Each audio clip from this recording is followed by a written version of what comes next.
সবাই আশা করি ভীষণ ভালো আছো। আজকে তোমাদের জন্য নিয়ে এসেছি একটা বিগ বিগ বিগ অ্যানাউন্সমেন্ট। আর সেটা কি, থাম্বনেলে তো বুঝেই গেছো। আর কোনো রকম হাইট ক্রিয়েট না করে চলো বলেই দিই, কিছুদিন পরে হচ্ছে আমার দিদির বিয়ে। আর আমার দিদির বিয়ে বলে কথা, আর তা নিয়ে আমি ভ্লগ বানাবো না সেটা কখনো হয়? হ্যাঁ, দিদির বিয়ে বলে কথা, এক্সাইটমেন্ট হচ্ছে চূড়ান্ত। আমরা কিছুদিন আগে গিয়েছিলাম কলকাতা, আর কলকাতা আমরা কেন গিয়েছিলাম সেই সব কিছু এখন আমি তোমাদের সাথে শেয়ার করব। আর এই ফুল ব্লগটাতে কিন্তু ওই টাইমে আমি কোনো রকম ভিডিও করিনি, ক্লিপসগুলো বিশেষত আমার দিদির ফোন থেকে এবং ছোটির ফোন থেকে নেওয়া। আর আমার তো স্টোরেজের এত সমস্যা ফোনের মধ্যে যে আমি সেরকম কিছু রাখতে পারি না ফোনের মধ্যে। সো যাই হোক, সো আর দেরি কিসের, তাড়াতাড়ি যাও ভিডিওটা দেখে এসো। ফুল ভিডিওটা দেখবে, ভীষণ ভালো হয়েছে। আর অনেক জায়গায়তেও সিসিটিভি ক্যামেরা আছে, এই জন্য অনেক জায়গায় ভিডিও করতে দেওয়া হয় না। আর তারপর আমরা কিন্তু অনেক জায়গা গেছি, কাঁচরাপাড়া গেছি, তারপর আমরা জোয়ারদার শাড়ি গেছি। তো কিছু জায়গা আছে যেগুলোতে একেবারেই ভিডিও করতে দেওয়া হয় না। তো আমরা ওই টুকটাক যদি কিছু ক্লিপস নিতে পেরেছি সেগুলোই শেয়ার করতে পেরেছি। আমি তাও চেষ্টা করেছিলাম যতটা সম্ভব হয় শেয়ার করবার। সো আজকের মতো আর কি বকবক করবো, তাড়াতাড়ি যাও ভিডিওটা গিয়ে দেখে এসো। বাই। মহালয়ার আগের দিন আমি, ছোটি, দিদিভাই আর কাকু মিলে বেরিয়ে পড়েছিলাম কলকাতা যাওয়ার উদ্দেশ্যে। ওয়েদারটা বেশ ভালোই ছিল। হঠাৎ করে কোথা থেকে ঘন কালো মেঘ এসে জমা হলো আর বর্ষে গেল একেবারে ঝমঝম করে। শিয়ালদা স্টেশনে পৌঁছানোর আগেই দেখি চারিদিকে জল থই থই অবস্থা। যে বড় বিপাকে পড়া গেল। ওইদিকে বাবা মা অপেক্ষা করছে শিয়ালদা স্টেশনে। বাবার অসুস্থ থাকার কারণে বাবা ওদিক থেকে ডক্টর দেখিয়ে আমাদের সাথে জয়েন করেছে। কিছুক্ষণ শিয়ালদা স্টেশনে আটকা পড়ে থাকার কারণে আমাদের অনেকটাই দেরি হয়ে গিয়েছিল। ঝড় জল বৃষ্টি সবকিছুকে পার করে একেবারে পৌঁছে গেলাম দিদির স্বপ্নের জায়গা, যেখান থেকে দিদি চেয়েছিল নিজের বিয়ের বেনারসিটা কিনতে।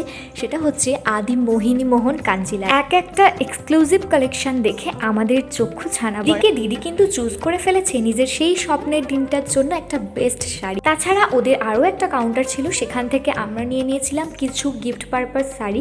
তারপর আমরা চলে এসেছিলাম ওদের এই পাঞ্জাবি সেকশনটাতে, যার কালেকশন আমাদের ওই মোটামুটি লেগেছিল। বিলিং করিয়ে নিচে এসে দেখি এরকম একটা বর্ষার দিনে মুচমুচে ফিশ ফ্রাই বা কাটলেটের ছুকছাক ভাজাভুজি দেখা যাচ্ছে। তা দেখে এই বর্ষায় আর নিজেদেরকে সামলাই কে, তাই এক কামড় বসিয়ে দিলাম বড় বাজারের দিকে।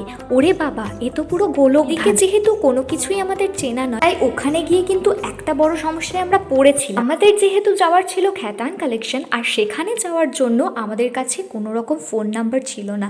তাই ওই মুহূর্তে আমরা ভুল করে আরও একটা খ্যাতান কালেকশনে ঢুকে যাই, এবং পরবর্তীকালে ওখান থেকে বেরিয়ে আসার পর আমাদের মনে পড়ে যে আমরা তো রিয়াঙ্কাদের ভিডিও দেখে এসেছি। রিয়াঙ্কাদের ভিডিওতে তো সেই সব ডিটেলস দেওয়া আছে যে কিভাবে সেখানে যেতে হবে। এরপর আর বেশি নিজেদের বুদ্ধি না খাটিয়ে আমরা তাড়াতাড়ি দিদির ওখান থেকে একটা ডিটেলস নিয়ে ওদের দোকানে ফোন করি এবং ওদের লোকেরা এসে আমাদের নিয়ে যায়।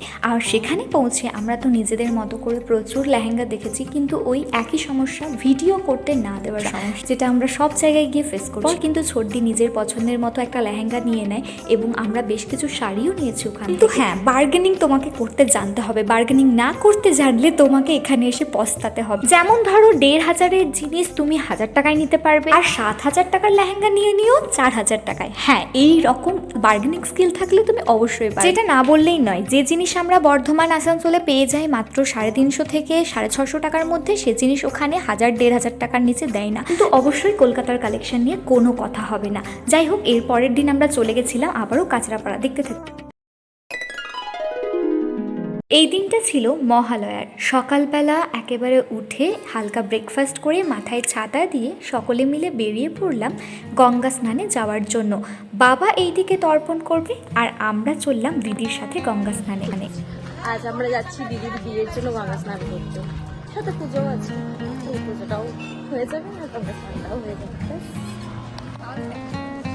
মুখটা ঢাকা দিন ওরকম করে দেখালে কেমন লাগছে বলো? হ্যাঁ, গল্প করতে করতে হাঁটা পথে মাত্র 5 থেকে 10 মিনিট একেবারে পৌঁছে গেলাম গঙ্গার ঘাটে। আর সেখানে গিয়ে আজকের মতো দিনে সে কি ভিড় দেখার মতো। কিন্তু সত্যি কথা বলতে আমি গঙ্গায় স্নান করতে এত ভালোবাসি, আমার তো জল ছেড়ে উঠতে ইচ্ছাই করে না। কেননা সব কিছুর মধ্যে এই পুরো কলকাতা বললে আমার গঙ্গাটা বড্ড প্রিয়। তো এরপর খাওয়া দাওয়া করে রওনা দিলাম সোজা কাঁচরাপাড়ার উদ্দেশ্যে। আজ জানি না কি শপিং হবে, কিন্তু বেরিয়ে তো পড়লাম। সে ট্রেন থেকে নামা পর্যন্ত স্বস্তি নেই, এত পরিমাণ ভিড়, যেহেতু দিনটা ছিল মহালয়ার। যাই হোক, এইদিকে মানুষ অন্যজনেরা করছে পুজোর বাজার আর আমরা করতে এসেছি বিয়ের বাজার। কি ভিড় তা কি আর বলার জো আছে। তাই এখান থেকে একটা মাত্র শাড়ি পছন্দ করে বোনের জন্য নিয়ে আমরা সোজা চলে গেলাম অন্যান্য দোকানগুলোতে, কিন্তু সেগুলোতেও আর মন ভরে না, সন্ধ্যাও হয়ে এসেছে। এত ফেমাস জোয়ারদার শাড়ি সেখানে আবার না গেলে হয়, তাই একবার গিয়ে ঢু মেরে চলেই এলাম। কিন্তু হ্যাঁ, ওখানে প্রচুর কালেকশন রয়েছে, ওই না আছে ভিডিও করে একটু তোমাদেরকে দেখানোর জো, আর না আছে কোনো ছবি তুলে দেখানোর জো। এদিকে এত পরিমাণ লোক আর এত কালেকশন, সত্যি আমরা দেখে বমকে গেলাম। আমরা সেরকম একটা সময় দিতে পারিনি, কেননা সেখানে হয়ে গেছিল একটা মজার কাণ্ড, যেটা না শেয়ার করলেই হয়। হ্যাঁ, আমরা কিন্তু বেনারসি নিকেতন এইসব জায়গাগুলোও গেছি। তো একটা মাত্র শাড়ি শপিং করে আমরা চলে এসেছিলাম বাড়ি। আর হ্যাঁ, এরপর কিন্তু প্রত্যেকটা দিনের মতো ইচ্ছাপুর যাওয়া মানে আমাদের গঙ্গার ঘাট।